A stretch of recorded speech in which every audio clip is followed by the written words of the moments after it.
ETF index mutual funds నేర్చుకుని stock మార్కెట్లో రాణించాలనుకుంటున్నారా? వెంటనే ఈ నెంబర్కి కాల్ చేయండి. నమస్తే, welcome back to Suman TV.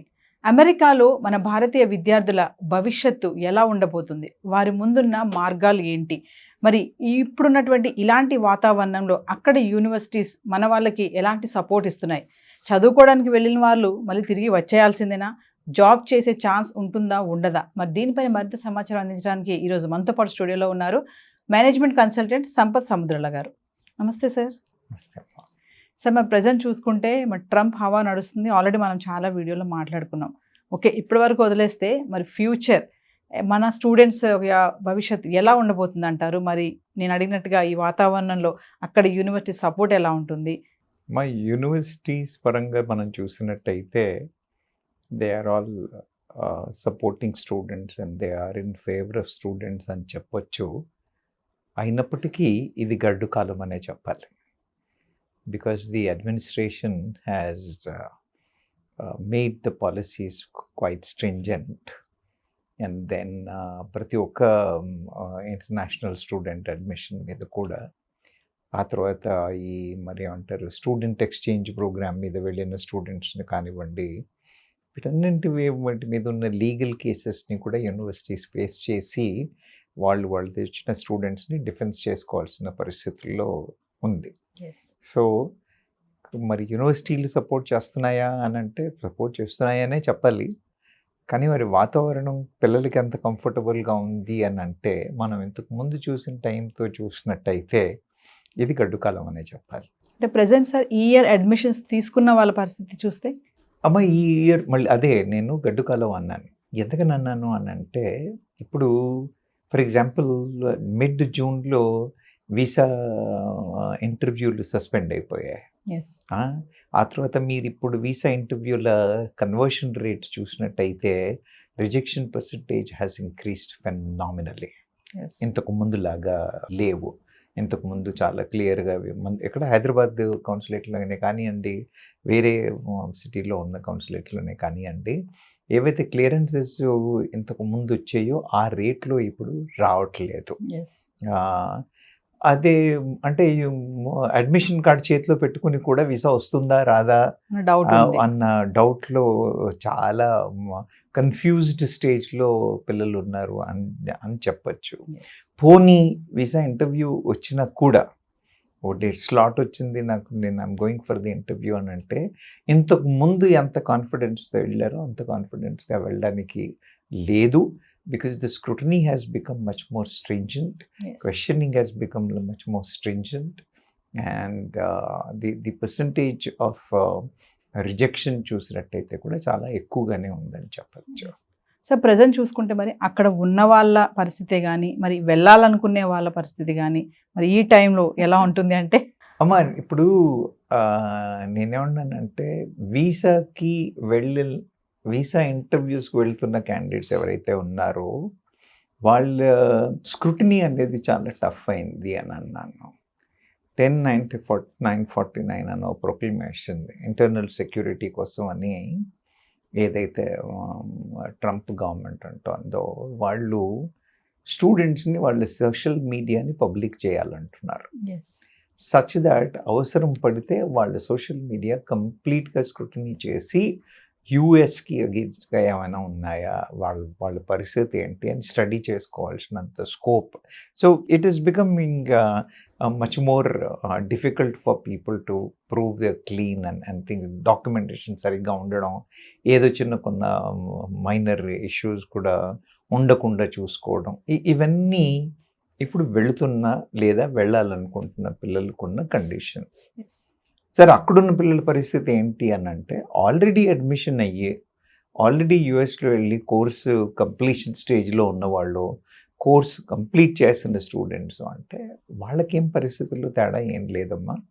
ఎందుకనంటే వాళ్ళకి కోర్స్ కంప్లీట్ ఈ స్టెమ్ ఎడ్యుకేషన్ కోసం వెళ్ళి వాళ్ళు కానివ్వండి, వాళ్ళకి ఏదైతే ఈ 3 years 36 months ఓపీటీ ఫెసిలిటీ ఏదైతే ఉందో అవన్నీ కూడా ఇంటాక్ట్గానే ఉన్నాయి.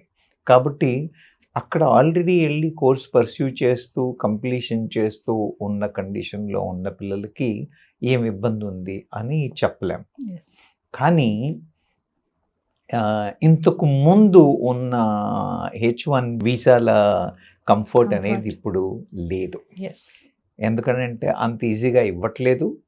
తర్వాత ఆ అప్లికేషన్లు పెట్టుకోవాలంటే కూడా ప్రాసెసింగ్ ఫీల్ కానివ్వండి, మిగతా కానివ్వండి విపరీతంగా పెరిగిపోయాయి.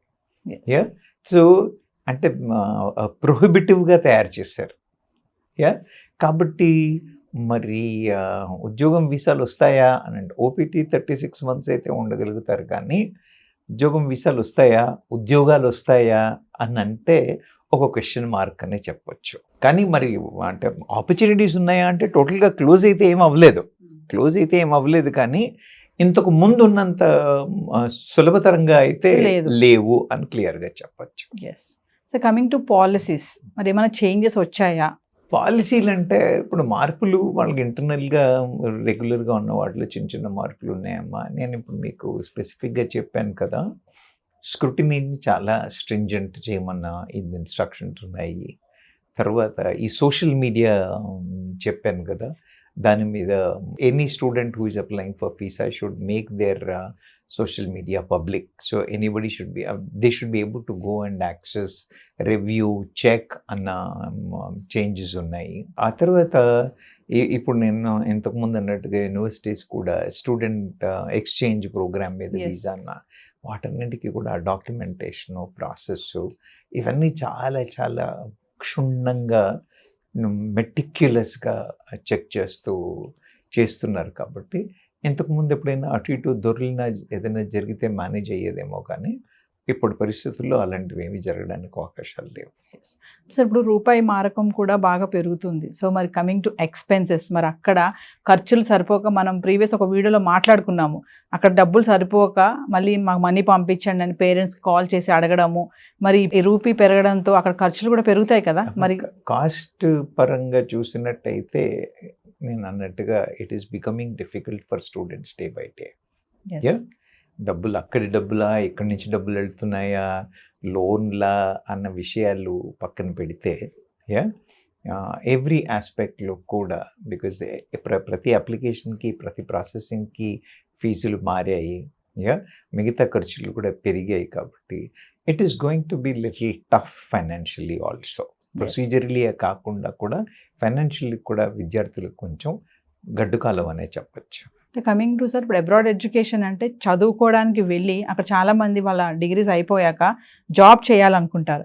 మరి ట్రంప్ హవా నడుస్తుంది టైంలో, సర్కార్ కొన్ని రూల్స్ కూడా రిలీజ్ చేస్తున్నారు. అంటే చదువుకొని తిరిగి వచ్చేయాల్సిందేనా, జాబ్ చేసే ఛాన్సెస్ ఉండవంటారా? ఉండవు అని డిక్లేర్ చేయలేదమ్మా.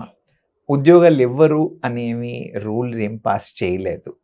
కానీ మనం H1B వీసాలను చూసినట్టయితే ఇప్పుడు చాలా తక్కువైపోయాయి. వీసాలు ఇవ్వడం కానీ, వాటి పర్సంటేజ్ కానీ, దాంట్లో ఉన్న స్క్రూటినీ కానీ చాలా టఫ్ అయిపోయింది. కాబట్టి ఇంతకుముందు వచ్చినంత సులువుగా అయితే రావట్లేదు.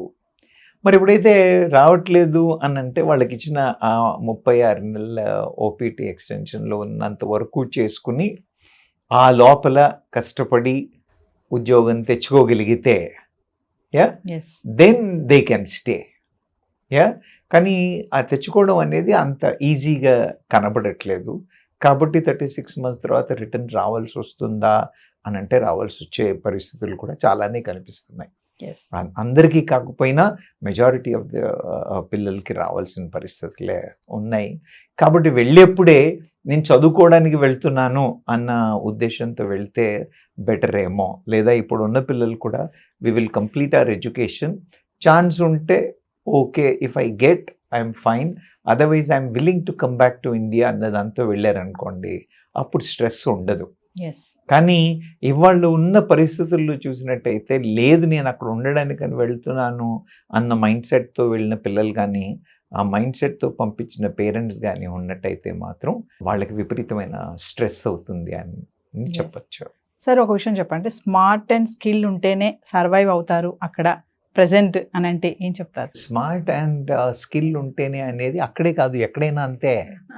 అర్థమైందా? మీరు ఇప్పుడు మన దగ్గరికి వచ్చిన తర్వాత కూడా ఎంతమంది engineering graduates are they employable, they are not employable అని అంటున్నాం మనం, అవునా?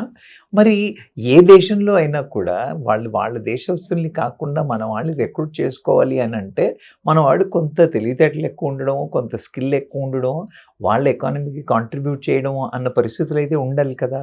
కాబట్టి అది ఇవాళ ఈ రోజుల పరిస్థితుల్లో అని కాదు, అది ఎప్పటికీ వర్తించేదే. Smart and skillful people only will be able to do it.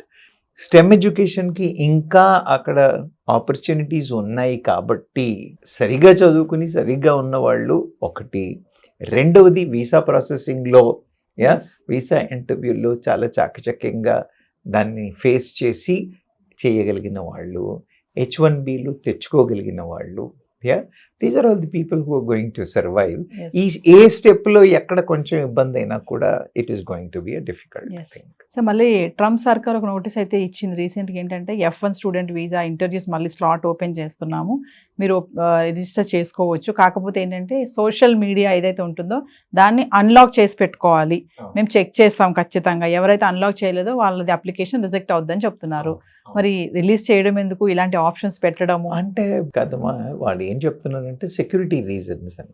వాళ్ళు కూడా ఏమంటున్నారంటే, ఇప్పుడు నేను చెప్పాను కదా మీ సోషల్ మీడియా పబ్లిక్ చేయాల్సి ఉంటుంది అని అన్నారు.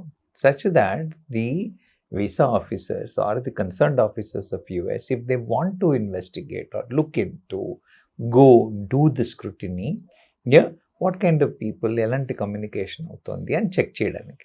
కాబట్టి ఆ విషయంలో ఏమంటే కొంత ప్రాసెస్ టఫ్ అయింది అని మనం కంగారు పడాల్సిందే తప్పితే, మన స్టూడెంట్స్ వెళ్ళాలనుకున్న వాళ్ళు సోషల్ మీడియా ఓపెన్ చేయడం వల్ల వాళ్ళకి కలిగే నష్టం ఏముంది?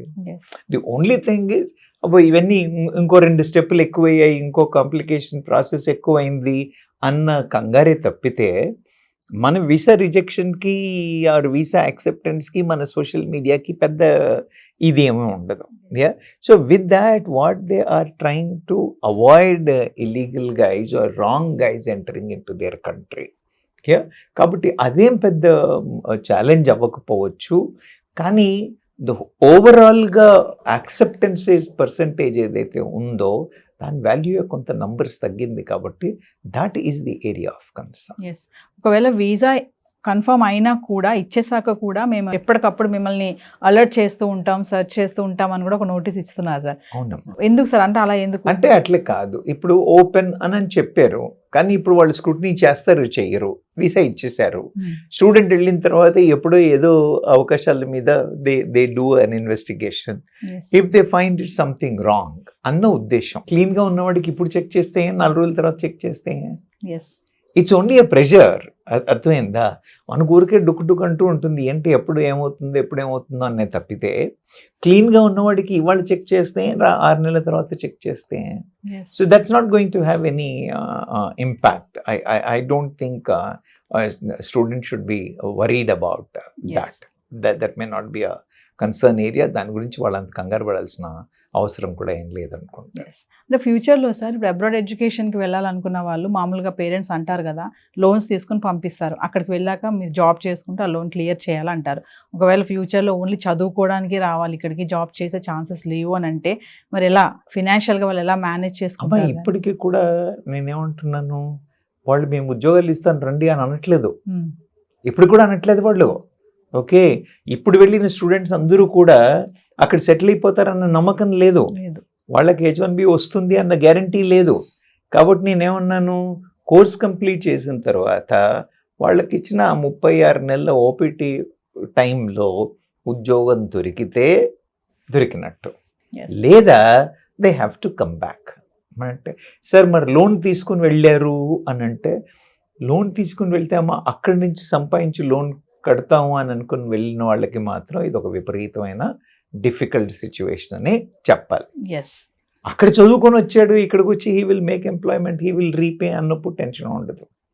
You understand my point. కానీ అక్కడ సంపాదించి అక్కడ పే చేస్తాడు, కొంత ఎక్కువ ఇన్కమ్ ఉంటుంది, సో త్వరగా క్లియర్ చేసేసుకుంటారు అని అనుకున్నారు చూసారా, అవి ఇంకా వచ్చే రోజుల్లో కాదు, ఇప్పుడే it has become difficult now. yes, It has become already that వాళ్ళకి వాట్ యు కాల్ H1B రాలేదు అని అంటే రిటర్న్ రావాల్సిందే. ఇప్పుడు ఆల్రెడీ కంప్లీట్ చేసి ఈ ఓపీటీలో ఉన్న పిల్లలందరికీ కూడా if they don't make by the end of their 36 months time, if they don't get employment they have to come back. They have to come back. There is no other go. ఈ లోపల వాళ్ళ ఎందుకంటే ఈ lottery సిస్టమే కానివ్వండి, percentage కానివ్వండి, number of H1Bలు ఇవ్వడం కానివ్వండి, పూర్తిగా మారిపోయింది. yes, కాబట్టి the situation is looking bleak. అలాంటప్పుడు విపరీతమైన లోన్ చేసి ధైర్యంగా వెళ్ళడము అనేది మాత్రం కొంత రిస్కీ అనే చెప్పచ్చు. yes. So coming to artificial intelligence, Trump అంతా ఎఫెక్ట్ అంతా ఒక వ్యక్తి అయితే ఇప్పుడు ఆర్టిఫిషియల్ ఇంటెలిజెన్సీ వల్ల కూడా అక్కడ వాళ్ళని తిరిగి పంపించేస్తున్నారు, జాబ్స్ పోతున్నాయని చెప్పి కూడా ఒక టాక్ అయితే నడుస్తుంది. ఇంతకుముందు మీరు నన్ను అడిగారు స్మార్ట్ స్కిల్ ఉన్న వాళ్ళకే పనికి వస్తుందా అని. అంతే అమ్మా, ఏఐ వచ్చినా అని నేను చెప్పాను, బేసిక్ వర్క్ చేస్తాం అని అనుకున్న వాళ్ళకి ఏఐ రిప్లేస్మెంట్ చేసింది.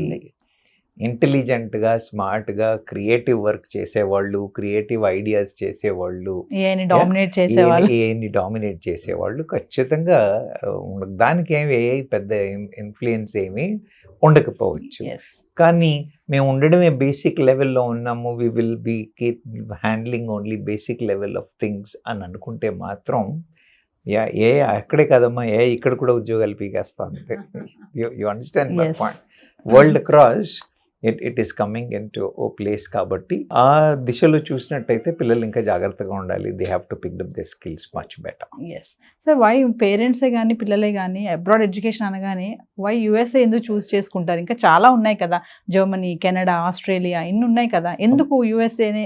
ఇప్పుడు మీరు నన్ను అడిగినట్టయితే నేను చెప్తానమ్మా, యుఎస్ చూడడం మానేసి ఈ కంట్రీస్ని చూడడం బెటర్. ఎందుకు మరి యుఎస్ని చూస్తున్నారు అని అంటే 2 రీజన్స్. పెద్ద కంట్రీ, ఆపర్చునిటీస్ ఎక్కువ ఉన్నాయి, మన భాష కాకుండా నెక్స్ట్ భాష ఇంగ్లీష్, ఎస్, హ్యాపీగా కన్వీనియంట్గా చేసుకోవచ్చు. మీరు జపాన్కి వెళ్ళాలంటే జపనీస్ రావాలి, చైనాకి వెళ్ళాలంటే చైనా కావాలి, మీరు జర్మనీకి వెళ్ళాలంటే జర్మన్ రావాలి. You understand? ఎస్, మీరు యూరోపియన్ కంట్రీస్కి వెళ్ళాలి అని అంటే you need to have the language adoption. అదొక డిఫికల్ట్ సిచ్యువేషన్. అవునా? అప్పటికీ కొందరు పిల్లలు they are trying to pick up the language and go, కానీ ఆ language is one of the major challenges అని చెప్పచ్చు. Otherwise US looks lucrative, easy, comfortable. కానీ ఇప్పుడున్న వాతావరణం, ఇప్పుడున్న పరిస్థితుల్లో చూసినట్టయితే I think people should look for other countries. Germany కానివ్వండి, వేరియస్ అదర్ యూరోపియన్ కంట్రీసే కానివ్వండి. I think their focus should be on other countries and not on US. Yes. So మరి Trump ఉన్నటువంటి ఈ టర్మ్లో ఇంకొంచెం ముందుకు వెళ్తే మన స్టూడెంట్స్ ఎదుర్కొనే ఛాలెంజెస్ ఇంకేమన్నా రావచ్చు అంటారా? అమ్మాయి అంటే ఛాలెంజెస్ ఏమీ లేవు. ఒకటి ఏముంది, యూనివర్సిటీస్లో ఏం చేశారు అని అంటే, ఇంతకుముందు మనం ఎప్పుడు పంపించిన ప్రీమియం యూనివర్సిటీ కావాలి, టాప్ యూనివర్సిటీ కావాలి అని అన్నారు.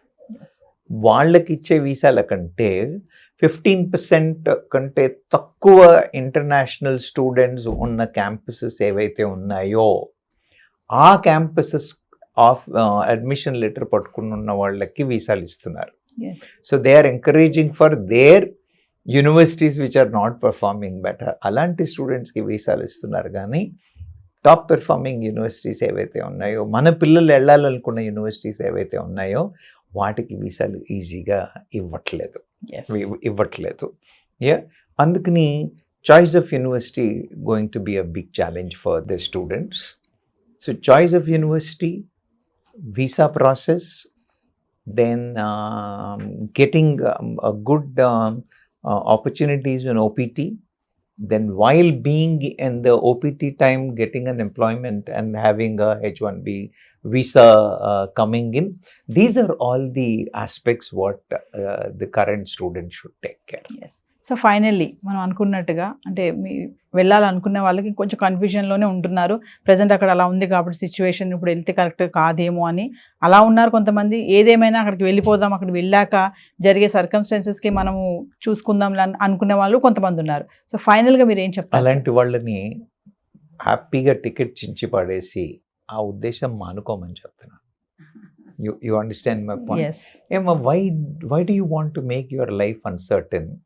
Yeah, why do you want to take, see, you take risky where you can fight. Yes, You understand? You don't take a risk where you don't have strength, where you can't fight. అది Trump గారి decision మీద ఆధారపడి ఉంటుంది. నా career అనుకొని వెళ్ళడం తప్పు కదా, ఏదైతే అది అవుతుంది అనుకొని వెళ్ళడం తప్పు. నా కేపబిలిటీస్ ఉన్నాయి, I can go, I can fight, I will get visa, I will get H1B, I will be able to do it అన్న నమ్మకం ఉండి ఆ కేపబిలిటీస్ ఉన్న వాళ్ళైతే వెళ్ళడంలో తప్పు లేదు, రిస్క్ తీసుకోవడంలో తప్పు లేదు. కానీ ఆ గ్యారంటీ లేకుండా ఆ నమ్మకం లేని పిల్లలైతే అనవసరంగా they are losing their prime years. Yes, అవునా కదా? కనీసం 4-5 ఏళ్ళు టోటల్గా డిస్టర్బ్ అయిపోతుంది. Their career gets disturbed. Ideally, I would suggest if you don't have that kind of a comfort, please అటువైపు చూడమాకండి. Yes. వేరే కంట్రీస్ ఉన్నాయి చూడండి. Yeah, explore various other options. ఎందుకు మన దేశంలోనే మంచి ఆపర్చునిటీస్ ఉన్నాయి. Yes, yeah, explore the various opportunities available in this country. Why do you want to run around? Yes. Coming to పేరెంట్స్కి అడ్వైస్ ఏం చేస్తారు సార్? ఇప్పుడు డబ్బులు ఉన్న వాళ్ళు మంచిగా ఉంటారు, లేని వాళ్ళు అప్పులు చేసి కూడా పంపిస్తున్నారు అనుకోండి. అంటే ఏదేమైనా నువ్వు అక్కడికి వెళ్ళాలి, అక్కడ చదువుకోవాలి, అబ్రాడ్ ఎడ్యుకేషన్, మంచి జాబ్ వస్తుంది, నీ లైఫ్ బాగుంటుంది, నువ్వు సెట్ అయిపోతావు అనే పేరెంట్స్ చాలా మందే ఉన్నారు, డబ్బులు ఉన్నా లేకపోయినా కూడా. వాళ్ళకి మీరు ఏం సజెస్ట్ ఇది చేస్తారు? పేరెంట్స్దే ప్రాబ్లం అమ్మా. పిల్లలు వాళ్ళ నేనేమన్నానంటే, పిల్లవాడు తెలిసి తెలియక, అమ్మాయి ఎవరైనా తెలిసి తెలియక రిస్క్ తీసుకుంటోంది అని అంటే వాళ్ళకి సరి అయిన గైడెన్స్ ఇచ్చి డైరెక్షన్ ఇవ్వాల్సిన బాధ్యత పేరెంట్స్ది. ఎస్, అలాంటిది వాళ్ళని తప్పుదారి పట్టించి వాళ్ళే ఒక ఏమంటారు సోషల్ దీంట్లో వచ్చేసి ప్రెషర్లోకి వచ్చేసి పంపించాలని వాళ్ళ పిల్లలు వాళ్ళ కెరీర్ మీద స్ట్రెస్ పెట్టి పిల్లల మీదే స్ట్రెస్ పెట్టి అవసరం అంటారా ఇది?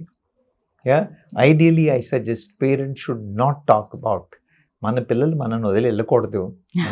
ఒకసారి బయటికి వెళ్ళినవాడు వస్తాడన్న నమ్మకం కూడా లేని లేదు. పరిస్థితిలో Yes. అలాంటిది ఇంత కన్ఫ్యూజింగ్ స్టేజ్లో పిల్లల్ని పంపించి వాళ్ళు అక్కడ స్ట్రెస్లో మనం ఇక్కడ స్ట్రెస్లో, యా, ఎంతవరకు సబబు?